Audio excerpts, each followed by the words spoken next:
Good morning बच्चों। Last video में हमने क्वेश्चन नंबर 8 तक डिस्कस किए थे।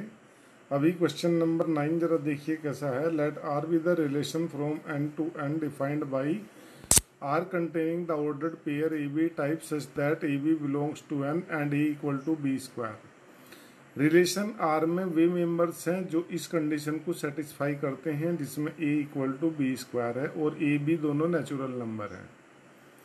आर द फॉलोइंग ट्रू, क्या ये ट्रू है ये चेक करना है। देखो जरा, ये बच्चों R a b type member such that A B belongs to N and a equal to b square. For all a belongs to N can you say a equal to a square. बताओ,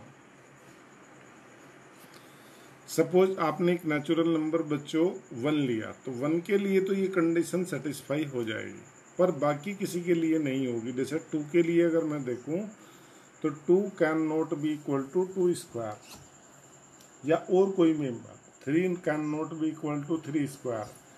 सो I can say a can not be equal to a square. It implies a not belongs to R. A R का member हो ही नहीं सकता अगर a no equal to a square नहीं है। ठीक है, तो इसकी जो फर्स्ट कंडीशन इन्होंने कही है a belongs to R for all a belongs to N. Is it true? हमने क्या कहा, a not belongs to R, so a belongs to R for all a belongs to N is not true. It is your first question. Second part की आप बात देखिए, वो कहता है if A B belongs to R implies b a belongs to R. Let A B belongs to are. देखिए बच्चों, ये कहता है कि ए बी का किसके आर का मेंबर है।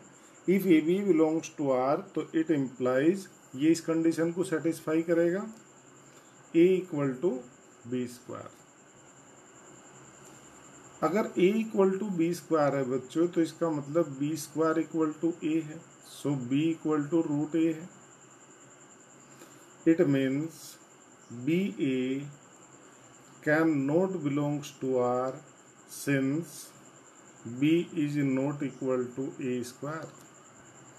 b is equal to root A.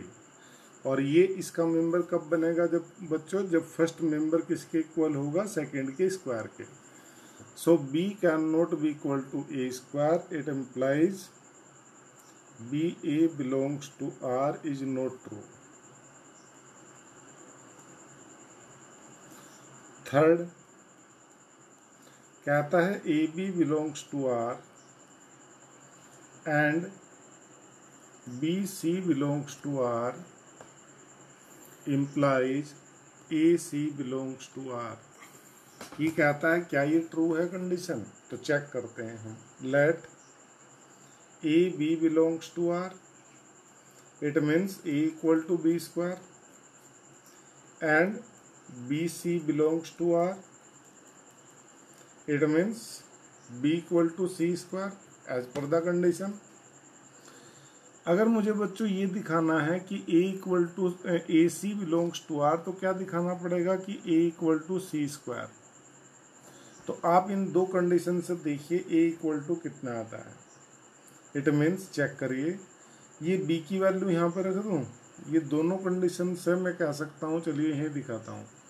a equal to b square था ना, a इक्वल टू b की वैल्यू ऊपर रख दूँ, c स्क्वायर का square, it means a equal to c to the power 4। So a can not be, so a is not equal to c square, hence ac not belongs to r। तो ये भी condition true नहीं है। It implies the given condition is not true। ठीक है, तीनों condition true नहीं है। मैं आपसे एक बात करना चाहता हूं इस केस में ये क्वेश्चन 12th क्लास में जब जाएंगे तो ये आपका 6 मार्क्स या 4 मार्क्स में आता है। उस समय इसे क्या कहते हैं, अगर ए बिलोंग्स टू आर, अगर ये ट्रू हुआ, it means a related to a हुआ, तो इसे कहते हैं reflexive relation. And if for a B belongs to R, b a belongs to R, अगर ये ट्रू हुआ तो इसे कहते हैं सिमेट्रिक रिलेशन। और अगर if A B belongs to R and b c belongs to R के लिए a c belongs to R हुआ, अगर ये ट्रू हुआ तो इसे कहते हैं ट्रांजिटिव रिलेशन। और ये तीनों रिलेशन मिलकर उस रिलेशन को कहते हैं इक्विवेलेंस रिलेशन। तो ये क्वेश्चन वहाँ पर 6 मार्क्स का या 4 मार्क्स का आपसे पूछा जाता है, ठीक है। तो इसलिए इस क्वेश्चन को तो बहुत ध्यान से करना, 12th के लिए तैयारी कर रहे हैं हम। ये क्वेश्चन नंबर 10 देखना जरा क्या कहता है, देखिए। Let A be this function relation set and B be this set. F is a function like this, are the following true. ध्यान से देखना, क्या ये ट्रू है। Number 1, f is a relation from A to B. F relation है तो ये क्या होगा बच्चों, ए इंटू बी का कोई सबसेट होगा। देखिए 1 5 बिल्कुल इसका मेंबर होगा। 2 9 यस 2 9 भी इसका मेंबर होगा। 3 1 यस 3 1 भी इसका मेंबर होगा, किसका, कार्टेशियन प्रोडक्ट का। 4 5 भी उसका मेंबर होगा और 2 11 भी उसका मेंबर होगा। Yes it is true, F is a relation. Is F a function, क्या एफ फंक्शन भी होगा, तो चेक करते हैं। ये आपके पास एक रिलेशन है, इसमें ये 2 ऑर्डर्ड पेयर अगर आप चेक करोगे 2 9 और 2 11, इनके फर्स्ट मेंबर सेम हैं, इसलिए ये फंक्शन रिलेशन नहीं हो सकता, आपको बताया गया है पहले से। तो 2 9 और 2 11 दोनों ऑर्डर्ड पेयर के फर्स्ट मेंबर सेम हैं, इसलिए ये रिलेशन फंक्शन नहीं होगा, ठीक है। यही जस्टिफिकेशन है इस चीज का। अब जरा नेक्स्ट क्वेश्चन देखिए, क्वेश्चन नंबर 11।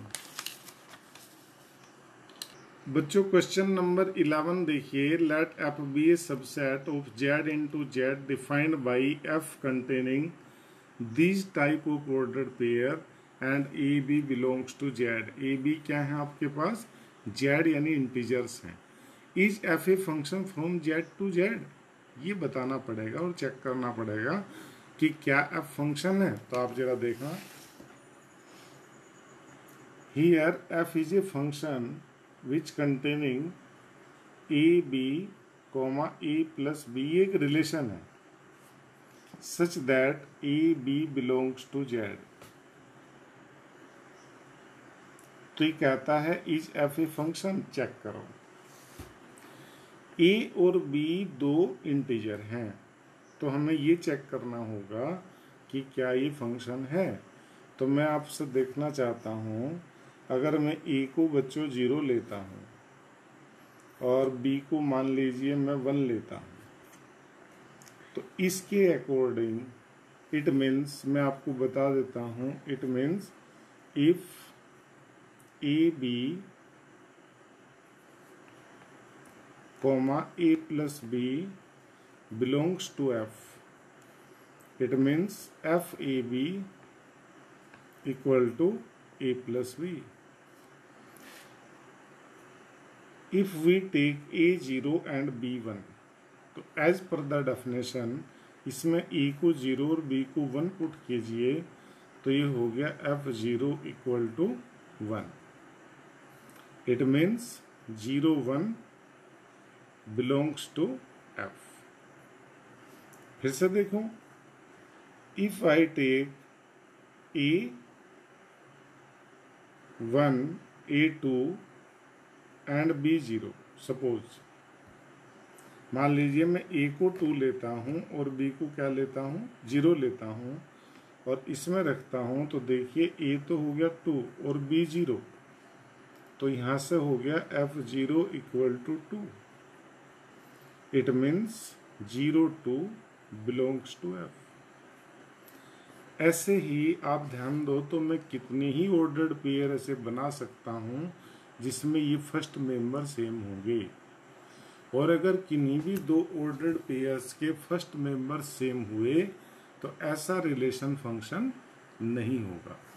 तो आप ये कह सकते हैं since 0 1 belongs to F and 0 2 belongs to F, और भी कोई दिखा सकते हैं। So F is not a relation.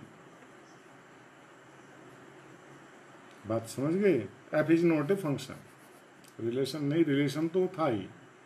F is not a function. अभी आप फिर से यहां देखिए, एक लास्ट क्वेश्चन और बचा है। सेट ए है बच्चों, ये क्वेश्चन नंबर आपका 12। Set A contains 9 10 11 12 13. F is a function defined by a to n. Defined by Fn is the highest prime factor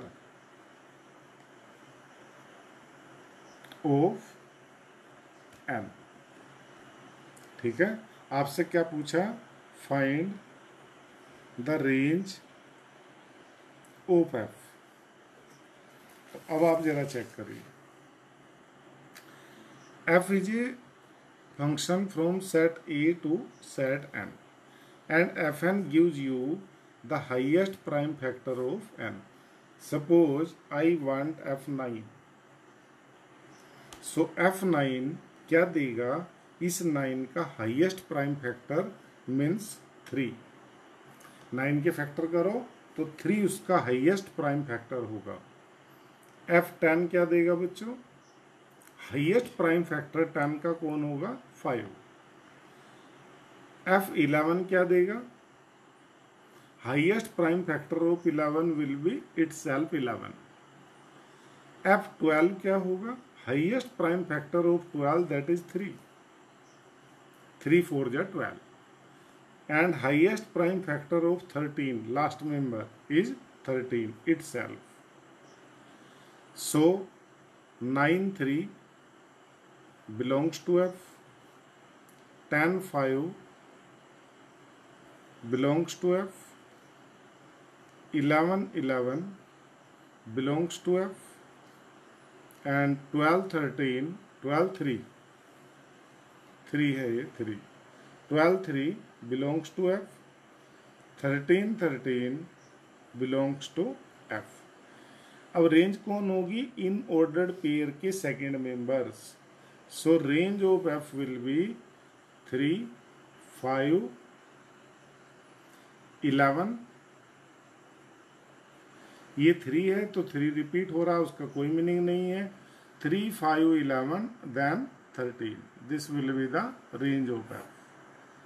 ठीक है, तो ये आपका पूरा का पूरा यहाँ रिलेशन मेरी तरफ से तो ख़त्म हो जाता है। मैंने आपको इसकी सारी प्रॉब्लम्स कराई हैं।